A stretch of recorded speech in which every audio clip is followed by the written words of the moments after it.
ఈ రోజు పేపర్ ఇది పొద్దున్నే బేవర్స్ గాళ్ళు ఎక్కువైపోయాయి. మీరు ఏ క్లాస్ చదువుకున్నారు మీరు? చదువుకోలేదు. ఎందుకని చదువుకోలేదు? ఎందుకంటే మరి పేపర్ చదువుతారంటే నేను అనుకుంటే చదువుకున్న వాళ్ళు. యాక్చువల్ ఏంటంటే నాకు అనిపించింది మీరు చదువుకో ఇంత ఈ వయసులో కూడా మీరు ఎలా చదువుతున్నారంటే ఐఏఎస్ ఐపీఎస్ అయిపోతుంది పాటికెళ్ళాను. తెలీదా? ఐఏఎస్ ఐపీఎస్ అంటే తెలీదా? పేపర్ ఈ రోజేనా? ఎవరు ఇచ్చారు? ఎవరు?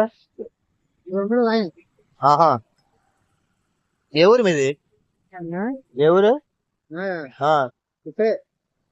ఇక్కడ అంటే కేబీఆర్ పార్క్. కేబీఆర్ పార్క్ మాత్రం ఎందుకు నాకు అర్థం అవుతుంది అసలు. ఎందుకు ఏం మాత్రం నేను చెప్తాను కేబీఆర్ పార్క్ పని చేస్తున్నా వచ్చిన పని చేస్తారా?